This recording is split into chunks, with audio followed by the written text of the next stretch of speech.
welcome to this video. I'm super excited to share with you some tips that I've been using for years and recommending also to patients and clients around holistic strategies for healing insomnia and getting beautiful, nutritious, delicious sleep. Welcome if you're new to this channel. My name is Tumi. I'm a dancer, a poet, and a medical doctor, holistic minded. And I love on this channel creating content around holistic health guidance in general, my raw vegan lifestyle that I've been following for almost 12 years now, minimalism as a powerful health act, all infused with lots of dance. If any of that sounds interesting to you and you're not subscribed yet, you can hit the subscribe button down below and click the notifications bell next to it so you know when a new video of mine comes up. This video was inspired by a couple of things. One, a wonderful member, Nick, shout out to Nick, from my membership program called Your Delicious Life. He sent in a question for me to answer. Every month I answer the questions of the members in my beautiful membership program, and it's always amazing. I also was inspired to do this question publicly because that Q&A is only for the members of the membership program. But I wanted to share the answer to his question here publicly. One, Nick said I could, and two, because quite a few of you over the years have asked me about insomnia. How do we heal that naturally and organically and without pharmaceutical medications? So here's my take on it. I will be looking down at notes, but the thing I want to say before I dive into how to do this is I have a lot of experience with this. Medical school, lots of sleep deprivation. Residency, working 80 plus hours a week, lots of sleep deprivation. But even after those years were done, working as a professional dancer and as a hospitalist, I was doing night shifts in the hospital. So I could be then showing up for dance class and dance rehearsal in some of my days in the week. So I've had schedules for long stretches of time where my sleep was not ideal, working overnight shifts constantly for months on end. I'm also a mama of a 3.5-year-old wonderful little one, and I'll be honest with you, I love co-sleeping with him and my beloved. I choose it for so many reasons. I think it's the best for so many reasons for our family, and I haven't had normal sleep in about 4 years because of that. So I want to say that I have a lot of understanding about lack of sleep. I'm also someone who can sleep wonderfully if given the right substrate, given the right environment. So what do I mean by that? Let me start by answering Nick's question. Here it is. Hi Tumi, my question this month is about sleep and rest. I have recently had some trouble getting restful sleep without changing much of my day. Besides caffeine and eating close to bedtime and stress, what are some other things that can affect our sleep? What are some things that can help us get a restful sleep? So amazing question. And as a holistic physician, I could talk about this for hours. I'm going to keep it to about 5 things I'd love for you to think about. Again, I'm going to look at my notes so I don't forget anything. The first thing is definitely about sleep hygiene. So maybe you didn't change your day, but you've changed your night. Meaning something in your environment or in your ritual has changed. Sleep hygiene is one of the most important things that we as physicians talk to our patients about, or we should, when it comes to sleep, rather than just giving a prescription for Ambien. I can get into a whole thing about the issues I have with benzodiazepines and other sleep aids. I don't recommend them. I don't prescribe them.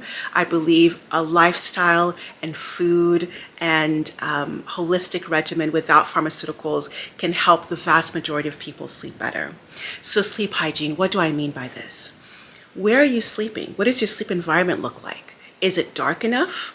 I'm a big fan of actually having kind of blackout shades if you need to, because you really want to almost replicate the feeling of the womb. Super dark, super restful, super calming. Is your sleeping space calming, or is it cluttered with lots of things? We just came back from over 5 months of traveling all over the world, so I slept in a lot of different places. And I can tell you, we're always, wherever we are, one of the ways we hack healthy travel is we make sure our sleep environment is incredible, or we adjust it so that it is. So needing blackout curtains. My husband will go around, my beloved will go around and black out any lights that come from screens that are in our environment, or unplug them completely if we can. So any bright lights that could be on from like an air conditioner or a TV or some computer or some device, I believe all mobile devices, computer devices should be out of the sleeping space. Also making sure that the temperature is pretty cool. We have found that a little bit of cooler temperature, not hot, will actually aid sleeping, and some science backs that up. Slightly lower temperature than you think is actually conducive to sleeping easier. Is your mattress firm enough and not too soft? Do you feel comfortable lying down where you're sleeping? So sleep hygiene in terms of really creating an environment that's calming and restful and dark enough and quiet enough. If you need to put earplugs in, do it. I've done it so many times while traveling. That's number one. The second aspect of sleep hygiene that I want to mention is ritual. So what I mean by that is setting yourself up for a restful and nourishing sleep. For me, what I recommend with this is not looking at screen at least an hour before sleep. I would recommend even more, but at least an hour before going to sleep. Put away your phones, put away your computers, and definitely if you're going to be doing it at night, make sure you're not using blue light. Blue light is extremely stimulating, and most computers and phones using blue light. There are some apps you can put on your phone and in your computer, like Flux comes to mind for Mac computers, but you can Google it. How do I get rid of blue light on my computer or my phone? And there are apps you can install that are free that will basically get rid of the blue light and put the orange light, which is a more calming and less stimulating light. Blue light has been shown to sap our system of melatonin, which is a crucial hormone for going into sleep easily. The other thing is having routine and rhythm and something you're doing almost every night that gets your brain saying, I'm ready for sleep. We do that when we're babies. I do that with my little one. So every night we have a beautiful nighttime ritual for Sky. And I realize I do it for myself. Part of my nighttime ritual is my nighttime ritual with Sky. And then I have other things that I do for myself. Self-massage, cuddling with my beloved, cuddling with my little one are part of that. But get yourself into a night ritual that is something you repeat every single night. One of the things I also do is I do some yoni egg work or yoni massage. I can do a whole other video about that in another time if you're interested. And also what I find super helpful is listening to beautiful affirmations that I myself have done for myself and recorded. I listen to that right before sleep. So it just gets your mind and your soul ready for going into a beautiful dream state. And with the affirmations, it's a gorgeous added benefit of subconsciously starting to womb-fest or manifest your true desired dreams. In case it's not clear, you really want your nighttime ritual to be super relaxing. Maybe it's a small cup of an herbal tea, and I'll get to herbs later on, but whatever it is, it's very relaxing and centering and soothing to your nervous system. The third element, so number one and number two are about sleep hygiene. Number two, specifically about rituals. Number three, food. Food is thy medicine. And changing my diet over 10 years ago radically helped my sleep immensely. I am usually able to, even now with my little one, I can go to sleep within about 5 minutes of closing my eyes. And definitely food is a huge part. So what do I mean by that? Eating in a way that is not digestively cumbersome to your body. If your body is spending a lot of energy digesting, it can't help you sleep. People don't realize that sleep is a function of the body. And so if you are overusing your body's energy for digestion, it's not freed up to get you into the deep delta phase, really relaxing levels of sleep.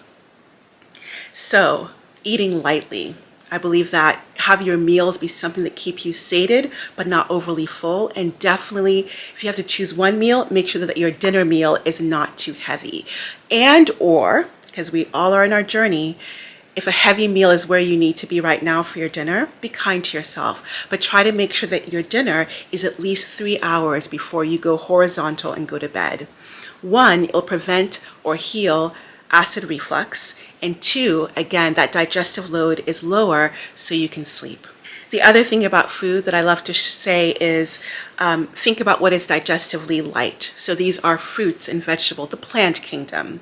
And within the plant kingdom, maybe less heavy fats and definitely minimally processed foods. These are all things, if you can do minimally processed, lots of fruits and vegetables, this is lighter on your system than heavier, fatty, and more processed foods. Animal products are definitely a burden to our digestive system. As Homo sapiens, we need a lot of time to digest them, and that can definitely do a number on your sleep quality. There are a few kind of superfoods, I call them, for helping to promote easeful sleep. One of my favorites for sure are bananas. Bananas are an amazing source of tryptophan, which helps with sleep, and also melatonin. So bananas, ripe bananas, please. Spotted ripe bananas. The other things I love when they're seasoned, and we just have been enjoying them where we are cherries. Cherries, especially the more tart ones, but all cherries are a wonderful source of melatonin. And so melatonin, again, is sapped out of our system from too much stress, from kind of a non-ritualized way of living. So going to bed at different times all the time, that can sap our melatonin. And so eating more cherries can really help with that. Walnuts are another great source of melatonin. Ginger is also good for helping sleep.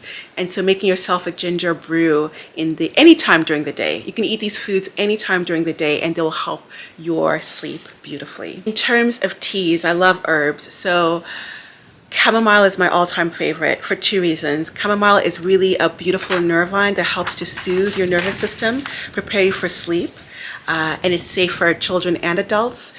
And it helps also your digestion. So people oftentimes have problems sleeping because of poor digestion. Chamomile also helps the GI system. I also like, for people who need maybe something a little bit stronger, passion flower is really good. I think that's a lovely herb to incorporate if need be. Those are my two favorites, but chamomile is my all-time favorite for helping the system. Lavender is another herb I want to mention, and I usually use this more as an essential oil. You could put this as a drop on your inside of your wrists or under your pillow, and that will definitely help with insomnia if need be. Let's talk a little bit about underlying cause, right? So I've addressed that sometimes digestion can be a problem for sleep, and that might be the underlying thing you need to focus on. For many people, sorry about that. So dead battery, I had to change my phone or my recording device. So I want to make sure I don't forget to mention this, that a big underlying cause for people with, especially maybe gradual onset insomnia or even rapid onset insomnia, is depression. Especially if you notice that you go to sleep okay, but then you wake up really early, like way earlier, 2 a.m., 3 a.m., 4 a.m., when your normal waking time is maybe 3 hours later. That's one of the telltale signs of depression. And so start asking yourself if this might be something that you are experiencing, if you're having more anhedonia or lack of pleasure in things, and you're just feeling just sadder. Work with somebody. I recommend Holistic Minded around that topic, but that's a key reason for insomnia. The other reason is anxiety, and this is like an epidemic, chronic, just low grade or high grade anxiety.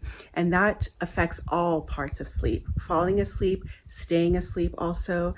So if that's you, I believe that definitely food plays a big difference, lightening the digestive load. And this also, especially around eliminating anxiety provoking things. So Nick mentioned this completely. He's worked with me one-on-one. Something I mentioned with so many of my patients and clients is eliminate caffeine if you have digestive issues, and definitely if you have anxiety or insomnia issues. If that is still on your plate, take it off. And by caffeine, I'm talking about coffee, black tea, green tea, matcha, decaf, which also has some caffeine, and also chocolate, I'm sorry, but yes, also cacao. So all caffeinated, overly stimulating things, and just stimulating elements that are stimulating to you. So maybe for you, that looks like spices. Some spices might be too stimulating for you.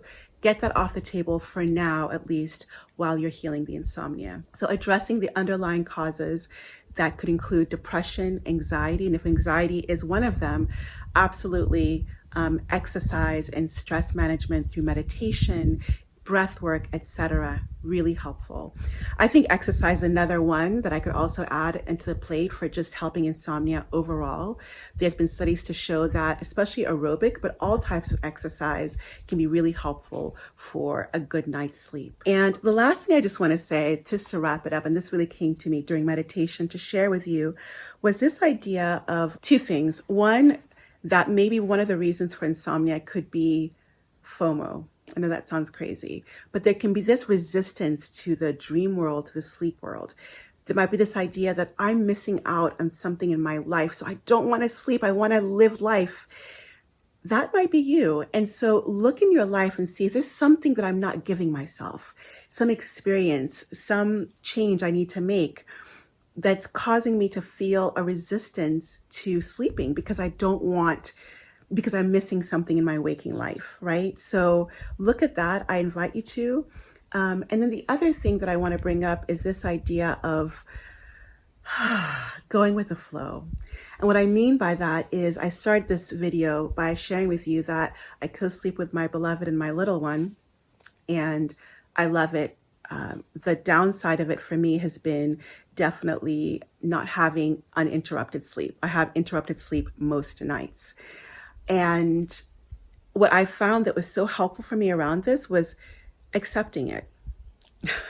Once I accepted that I'm going to have interrupted sleep from breastfeeding, although that's getting less and less and less, or just movements in the bed from the people with whom I'm sharing my sleeping space with, once I accepted that, I slept better. I started sleeping so much better. There's something about, I think, accepting your reality, the reality that you have chosen. Again, it's my choice to co-sleep. There's so many benefits that outweigh this negative one. And once you have decided, okay, this is my reality, it can help with your sleep. Because part of it, I think, again, poor sleep is that the anxiety of what's happening in your life. So if I'm anxious, like, oh, I'm going to get interrupted, it creates this resistance almost. And resistance makes things stronger. Same thing with, for example, if you are a night shift worker, as I used to be, a nocturnalist, for example, and that's your reality right now. You can't change it for whatever reason, or you're not willing to change it for whatever reason, go with the flow. Make sure that during the daytime, you're giving yourself rest. Make sure that other aspects of your health are on point so that your night shift working for now doesn't completely derail your health because of the poor circadian rhythm from sleeping in the day and working at night. That's just a couple of examples, but I hope something in that is resonating with whoever needs to hear that. Self-acceptance, self-love, and then doing the best we can is one of the ways that we get centered, we get calm, we get restful, and that helps us sleep better and feel more rested and live better.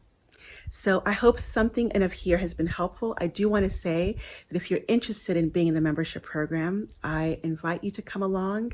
Again, I do a Q&A just for the members at the end of every month, as well as offering holistic guidance, beautiful guidance around different subject matters. This month has been around the shadow.